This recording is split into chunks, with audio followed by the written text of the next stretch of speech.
Hello, everyone. Happy Monday. It's good to see you all. We are here today to talk about period stories, our first period, memorable period stories in our lives. So I remember I was in middle school when I got my first period, and I just remember being so hungry.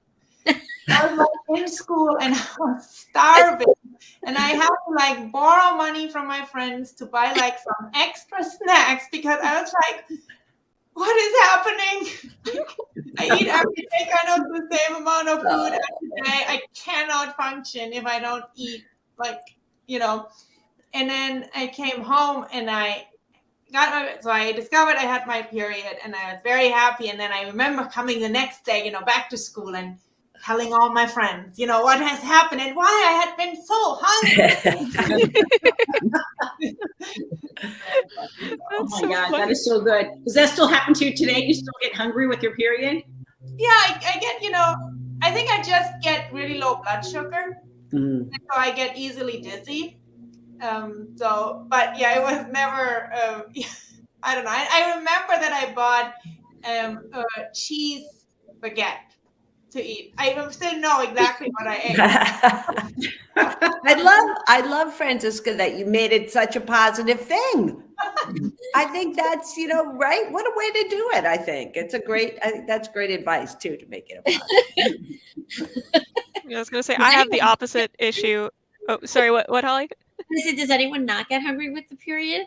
Me, I get so like I physically cannot eat on the first day of my period because I just feel so gross, and I'm like, I know that it's like almost 1 o'clock. I haven't eaten anything, but if I so much as look at a piece of food, I will die. And then the second day, I'm like, I'm going to eat everything in the house, but first day, don't know what it is. Well, I remember I was really late getting my period, and so I heard everybody's period story around me, and I would always be really silent because I had nothing to share, and I would hope nobody called me out on it. And I think about it now, like, why did we care? Like, why did we care if we were the first ones or didn't have one or the last? I mean, but it's at the time, I just remember it being really, really important. And I was almost 16 when I got my period. So I was really late. And I remember just like, oh my gosh, maybe something's wrong with me. And my mother was taking me to the doctor. The doctor said, she's just a late bloomer. And I remember just wanting to get that period. And I remember getting my period and finding out I had it and instantly wishing I didn't have it. I was like, I can't believe that this is what I was waiting for, but I just remember that stress of not having it yet. And if there's something wrong and I'm just not like everybody else, and everybody else had these stories, and I would listen to them and laugh along like I knew what they were talking about. But I think I don't know if it's changed with girls, if it's still that thing that you feel weird if you do, if you feel weird if you don't. And I don't know if that's still a thing, but it was when at least I felt that when I was at the age of getting a first period. It's weird it's hard if it's early. Like I was 10 and I was in 5th grade. That's early. I was young for the 8th grade. But so I was always trying to hide it.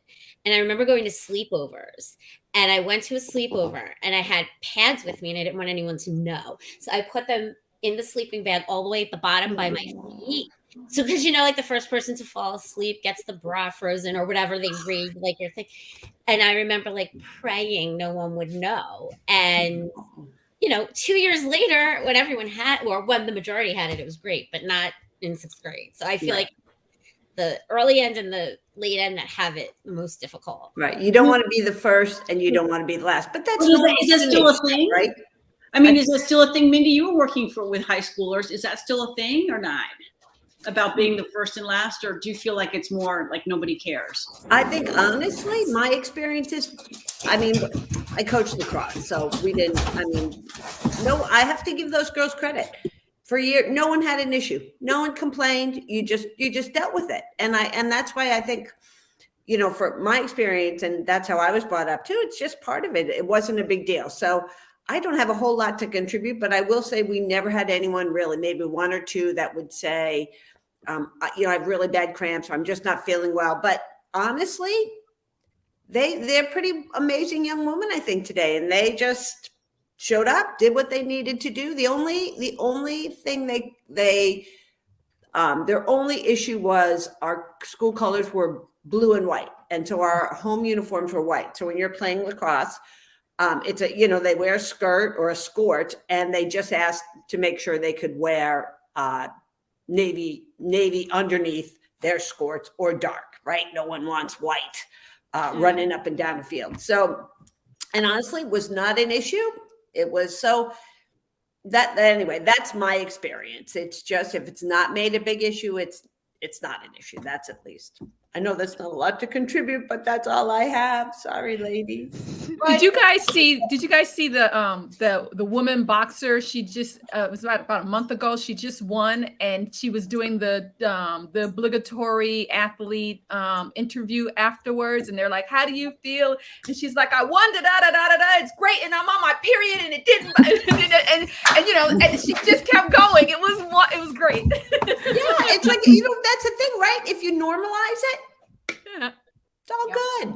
Yeah, I remember it being so like you I started when I was 10, and so it was early, and I was the first person to get it. Nobody else was telling the story, so I was also just very shocked and confused about what all this was. I mean, not that I didn't know what it was, but it was just so new to me, and everything. It was like gross and icky, and like as I got older and older, and like it started becoming more normalized, and I realized like my family wasn't exactly the ones to be all taboo about it. So I'm like, I'm just going to start just not caring if people know about it, not caring if people like see my pads. And so nowadays, like I was the only daughter, two boys in my house, and now they're just so used to it, because anytime anybody opens a suitcase, there's always at least one pad shoved into one of the secret pockets, just in case.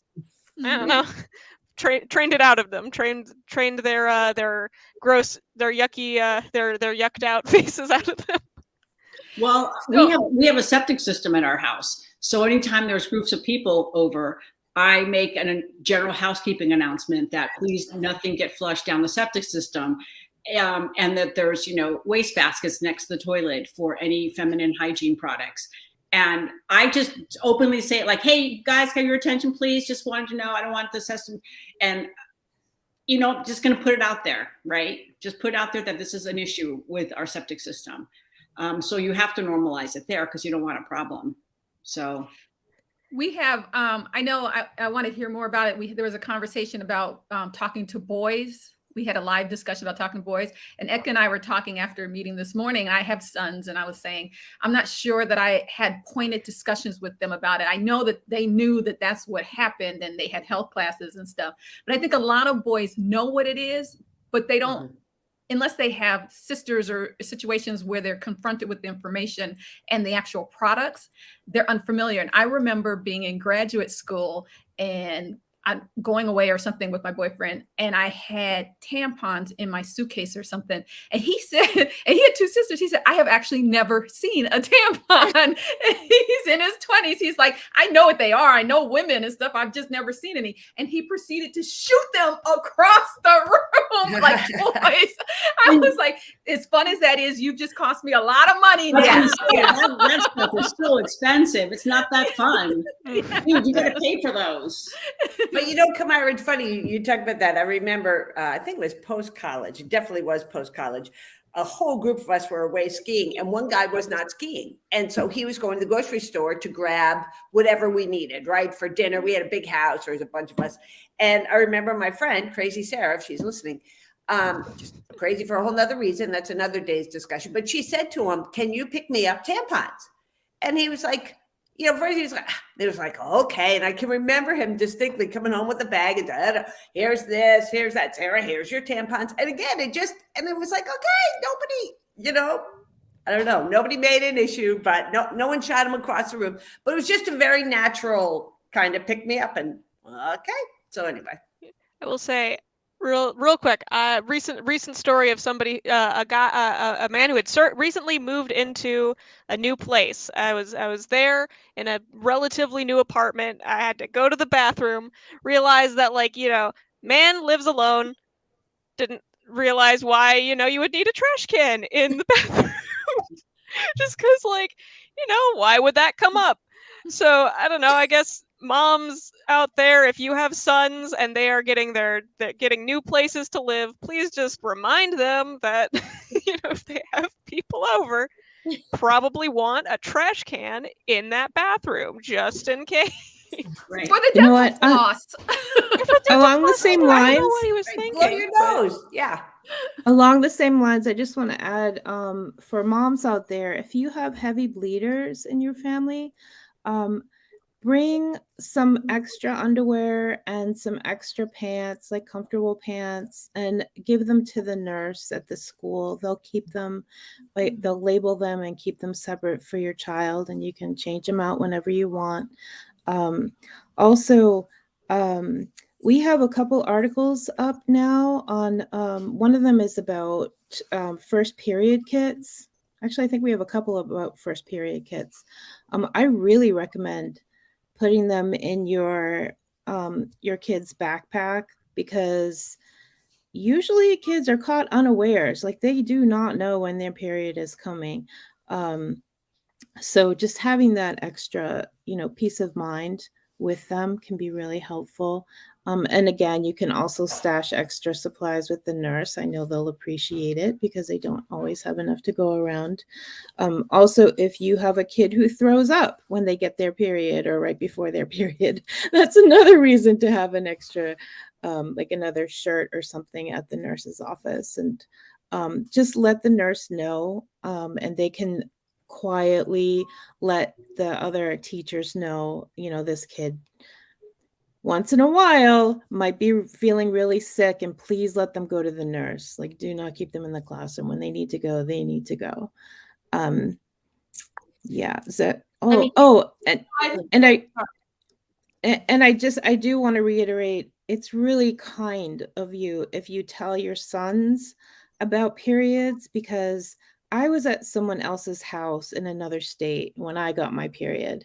I was mortified, and I had to call my mother back in Massachusetts, where I live, to go call this other mother in Connecticut where I was staying to explain the situation. And she was kind and explained how to do things. And then she took an extra step of informing the other kids in the house what was going on, so that, they could just make sure I was okay. Yes. No, they weren't staring at me. They were actually very kind and like, "Are you all right? Do you need anything?" They weren't like pushing me if I wasn't feeling well. So, yeah, I think having these open discussions is really important, no matter what gender your child is. So, yeah, please have them. Knowledge is power. And I think to add on to Melissa's with the school nurse and with extra clothing, I know where my kids dance, they are like, they have a couple of like black shorts or so if something happens that people can borrow.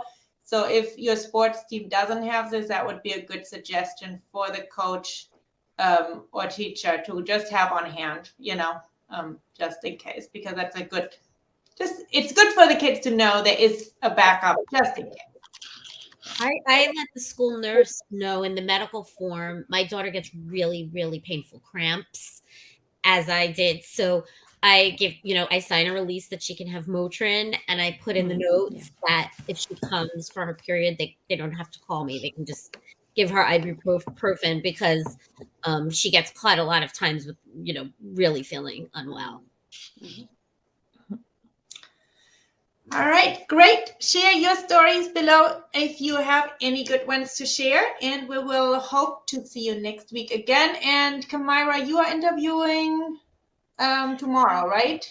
I am. Tomorrow, we're going to be talking about helping to set your students up for success post-high school, whatever their post-high school looks like. We are talking to a dean at Miami College, and I have her name, but that's who we're talking to. Sounds And good. Kamira, is it at noon tomorrow? Is it noon? It is at noon. Thank you for reminding me. It is at noon. Yes, we will be on the air at noon. It won't be just me wondering. Sounds good. Have a good week, everybody. Bye. Bye.